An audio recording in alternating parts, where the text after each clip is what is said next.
What up, everybody? It's BBKDRAGOON here. It's another round of Strange Coins, relaxing Destiny commentary.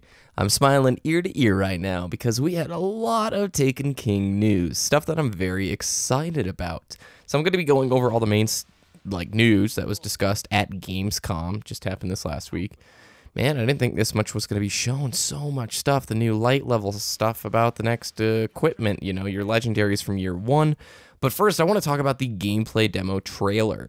This is the first mission of the Taken King campaign, and it was shown to a select few people at Gamescom. They showed it off to also a select few people at E3.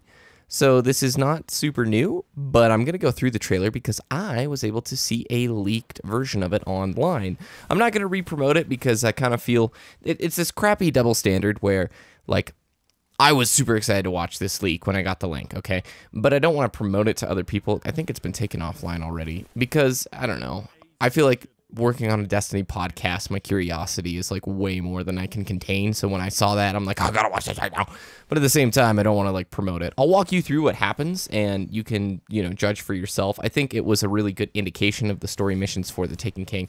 The mission starts with Zavala and Eris talking. You've got Zavala talking to you throughout the mission, just kind of like House of Wolves missions, you know, how Petra would talk to you. And Eris and Zavala are going back and forth. There's new music, by the way, and it sets a very new tone. I liked it. It's quite a bit different than the stuff that you're used to. The environment, it's a larger set piece. There's a lot going on in the background. So you're like, I think you're on Phobos. I'm almost positive you're on Phobos. I could be wrong. And it's Cabal area, but it looks new. It's not something like you've seen before. And there's ships. There's a lot of ships in the background. That's what I mean by this larger set piece. Like when you look in the air, there's a bunch of ships in the sky floating around. The location just looks very fresh. Zavala and Eris continue their conversation as you're going through this area, and there's all these little goo puddles of Taken energy, and they're beautiful. There's like these little black puddles that are on the ground. I don't know if anybody's ever seen like Roger Rabbit, that movie, but when there's that goop on the ground, it kind of looks like that, but all sparkly and prettier. There's new lightning bracers for the Stormcaller. Like the guy was using a Warlock, so he's got these bracers that they look really cool, and he was using the new Stormcaller class. He only did the super once during the demo, but it was still pretty cool. So you're on an exterior of this moon, then you go inside, and it's had this Forerunner feeling from like Halo, like a very Forerunner feel, darker and edgier, and this big metal, like soft edges everywhere. It looks really cool. You go inside, the tone and the setting is palpable, the new music is great, and as you're progressing, Eris freaks out. It's awesome because Eris like drops this line, "He's here," and then there's this smoke in front of you, and slowly you see the smoke morph and change, and it forms the face of Oryx. He says, "You took my son. Now I will take you." And like the music culminates at this big climax, and boom! It's this scary, intense, epic moment. Taken enemies appear in front of you. There's a bunch of scions, and it's sweet. Like, okay. So at this point, I want to make a big comment. Oryx appears in front of you and speaks English. This is the first time we've had a baddie speak English to us. We don't need the translation of Varix to talk, you know, what Skolas is saying to you. Oryx is speaking in the player language, which is huge. It's something I've wanted for a long time because, you know, it's disconnecting when you've got these aliens that are, it's like always the Covenant. The Covenant enemies, like when they speak English, had much more power to it than just what. And the same thing is true as Destiny. When you have a bad guy who can speak in your same language, he becomes palpable, scary, relatable, something that it's like, oh my gosh, he's talking directly to me. He's not talking to the translator. He's talking directly to me. The Taken enemies that you fight first in the demo are scions. And I didn't see any new abilities with the scions. They certainly look really cool. The guy playing was using a Suros auto rifle and a Haka shotgun. Suros auto rifle we've seen before. Oh, it's not an auto rifle, actually. It's a pulse rifle. It looks like an auto rifle body, but it's a pulse rifle, like burst shot. Looks pretty cool. The Haka shotgun looks really, really cool. It's got a strap hanging below it. I think it has like 5 shells or so, and it reloads under, you know, like most shotguns do. And I liked it. After you fight the Scions, you progress on, and then Cabal Taken appear as you try to escape. So basically, Zavala and Eris are saying, you know, you pissed Oryx off. You need to get out of here. Taken energy is all over the place. You've got to bail out of this, you know, this zone. And what is it? The Cabal appear, and this is the cool part. They shoot energy out of their shields. Okay, so the Cabal shield gets this little whirlpool thing on it, like visual effect, and then when it fires off, it does damage, and it also is a pushback. If you guys ever played like League, think of a knockback mechanic. It's the same thing. So the player gets knocked back, which is very Cabal-esque, but they can shoot this energy at you. Like, they can shoot out of their shields now, which is cool. That's the first new Taken ability. Man, I missed that knife. That sucks. It's the first new Taken ability that I've seen so far. I don't know what the Cyan's ability is. I just didn't see it. Part of this leak was, you know, you were only seeing about 60% of the screen. You know, 40% of, like, the left side of the screen was pretty hard to see. And then you go outside after you beat the Taken Cabal, which is pretty cool. And there's ships flying overhead. And this scene is from the trailer. Like, I think it's an earlier E3 trailer where you're outside on this moon on Phobos, and there's all these ships flying around and a grand battle going on in the air. And I think the Queen is involved in some way. I think some of those ships are from the Queen and not just Zavala's forces. It looks freaking cool, and then the mission ends. So the mission was probably like 8 minutes in total, right? At the beginning of this mission, I should note there was like a cinematic that was talking about Oryx, and it showed Oryx's Dreadnought, and the cinematic was beautiful, as you would expect with like, it was the same caliber as the Dark Below cinematic or the House of Wolves cinematic. It just looked great, and I hope we see more of those cinematics because they're, you know, major motion picture level quality of CG that they're going for. So the mission's about 8 minutes, and it looked like a very typical mission structure for Destiny. Nothing that like would blow your mind, but there was just more set pieces going on, like things in the background. It felt more interactive, more almost like a Call of Duty mission than like run from point A to point B kind of a thing. You're still on a very linear track, and it's not like, it's not changing the format that much. There is really different music. Like the music and the tone of this is intense. When Oryx is talking to you, it is scary. You get gripped. The music and the combination of the effects on that guy's voice is insane. As I said, the length of the demo was fairly average, and it looked a lot like a House of Wolves mission, to be honest. And here's like the thing. I don't think the story missions are going to be like mind-blowing. I don't think you're going to play through it and just lose your stuff. Like, this is unbelievable. But I think they're going to be a really good time. I think they're going to be a huge step above vanilla, and I think they're going to be a bit of a step, like a smaller step above House of Wolves stuff. But you're not going to have like 30-minute, I don't think, grand set pieces. I think you're still, I could be wrong. I could be totally wrong, but I'm not going into this expecting my mind to be blown by the story side of things. Oh my gosh. The thing up next after the demo, the news piece that's big to me first off is, you know, them replacing Dinklebot. So Peter Dinklage, the voice actor of the Ghost, was, you know, he's been turned into an internet joke because of the performance of the original, like, Destiny 1 voiceover. And I can agree, it was, like, not up to the caliber of Dinklage's acting, because he's a great actor, but the voiceover is totally lackluster. So it became a total internet joke. Like, the Destiny community loved Dinklage's voiceover because it was this sort of joke of how bad it was.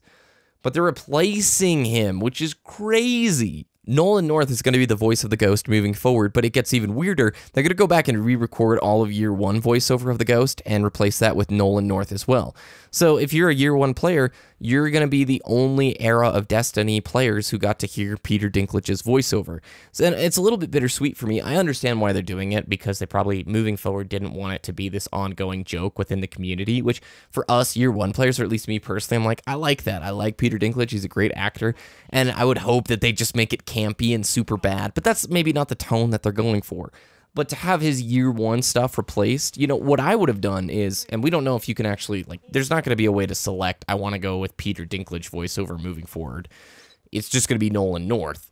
So the way I would have done it in the story, I would have had, you know, Dinklebot die in the story, and then you get a new Ghost, and that would be Nolan North. Instead of going back and, like, re-recording all of Year 1 stuff, that I don't know, it's a little bittersweet. Nolan North has been an incredible voiceover actor in the video game business and just in the voiceover world for a long time. So, or voice acting, I should say. What I'm doing here is voiceover, not voice acting. So that is very exciting. There's a video from GameSpot. GameSpot ran a whole article on their digital magazine, whatever it is, talking about Taken King details, and there was a video there, 104 questions with Luke Smith. I'll link that video in the description down below. It's great. It's probably the best Luke Smith video that's come out ever, and I loved it. All fast, all good questions, all honest, and to the point.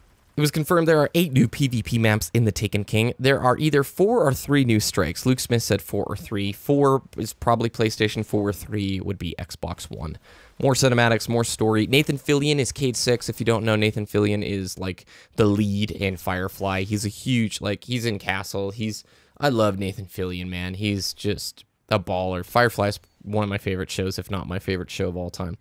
Visually, it's looking fantastic, and Bungie's artwork is superb. I've gotten, a big press packet of Taken King images that I've been using here and there, and if you look on some of the other, community sites, they send out press images. Some of the images are unbelievably good looking, and you'll see them over the coming few weeks, and just some of the set pieces that you get to go to.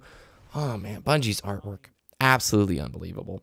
It's revealed that the light level is going to be 40, and it's not going to be gear-based anymore, which is a huge improvement. So basically, the way it works now, you get to level 20, and then your gear is what determines your maximum light level. So everybody in the game who's a 34 right now is actually a level 20 with light level gear that gets them to 34. Okay, they're doing away with that system, so it's going to be like World of Warcraft.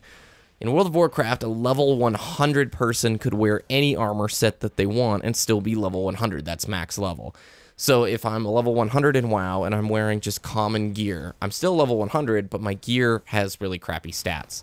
Whereas if I'm a level 100 wearing legendary gear, I'm still a level 100, but my gear has crazy awesome stats. So basically, the way that'll apply to Destiny is, well, I don't actually know. It's either going to be, I don't know how they're going to do this, because since we're all level 20 right now using light level gear that brings us to 34, I don't know if we're going to be leveling from 34 to 40, or if we're going to be leveling from 20 to 40. I think we're going to be leveling from 20 to 40, to be honest, because when you unequip that high level, light level gear, you're just back to 20. I hope I'm doing an okay job of explaining this, but it's a good thing because it just means, there's still going to be a hierarchy of gear, but when you reach level 40, you reach level 40 like you do in an MMO. It's going to be this really good, accomplished feeling. And then you start the gear grind like every other MMO ever. So it's not going to change that much in Destiny, but it's going to simplify things, in my opinion. So, let's see. There'll be a new catch-up mechanic for new players, or if you have yet to level an alt. I don't know what that's going to be. They just talked about it. So there will be, if you're somebody who's new, don't worry. They're going to have catch-up mechanics where it's faster to get up to max level than, or at least up to a higher level than it was during year 1. Here's the big one. Year 1 legendary gear will not probably be viable in the Taken King, as it sounds like there is no plan for ascending year 1 legendary gear. And this makes some people mad because it's like, I work crazy hard for my Vision of Confluence or Fatebringer or Black Hammer, and what do you mean it's not going to work or be the top tier stuff in the Taken King? Well, the answer with that is just there's a huge new set of gear to work for. And in my opinion, this is a really good thing. Before you get upset saying, well, they just invalidated everything I did in year 1, Cosmo, one of the community managers, has said, don't dismantle stuff yet. We have way more to talk about with the Taken King. And there will be methods that we're going to discuss about your year 1 legendaries. Exotics, they're still going to carry on with exotics. That's the spot exotics are supposed to fill. But, Crucible, Vanguard gear, none of that stuff is supposed to be top tier in year 2. There should be an incentive for the player to continue playing and get new gear. This is like any MMO ever. I worked pretty hard in Mist of Pandaria to get geared up. I spent many months raiding to get a nice set of gear. And guess what? When Warlords of Draenor came out, that gear was immediately pretty invalidated. It wasn't the top tier stuff. I needed to work again in Warlords of Draenor, needed to raid again to get Warlords of Draenor top end gear. The same is true with Destiny. Year 2 stuff is important. Year 2 gear is important, and by making it important, you're going to create an atmosphere of people who want to raid. Nobody raids on my friends list anymore. Nobody. I mean, new players, people who haven't raided hardly at all, people who are just getting into the game now or into the game since the Dark Below are like, yeah, let's run Vault of Glass. But I've been playing since the beta with a very similar crew, and we've all played very regularly. We played Vault of Glass, everybody Vault of Glassed a ton in the early days vanilla Destiny prior to the Dark Below, because it was pretty hard to get to level 30. It was pretty hard to get a full gear set that would get you to level 30. So every week you could run Vault of Glass consistently. Dark Below was the same way for the first few months. There was enough gear in that raid, and it was powerful enough to get you to level 32 that people wanted to run it. And now that we're at House of Wolves and there is no raid, nobody wants to raid anymore, because the Etheric Light destroyed any incentive of people raiding. Why would they raid to get that gear when they can just ascend stuff up? Year 2 Destiny, Taken King Destiny, is going to incentivize raiding again, and that to me is a hugely important thing. I think raiding is one of the best things in Destiny that probably 10% of my viewers have even experienced. That's like less than 10% of the people who play Destiny have experienced, which is just absolutely sad to me, because that's my favorite part of Destiny by far.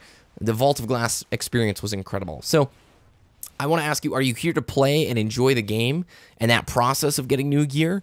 Or are you here to collect your loot, show it off to your friends, and then move on? Because if you're the latter, if you're the second person, then you're probably upset with your year 1 legendaries not carrying over. And again, we don't know the full details on this.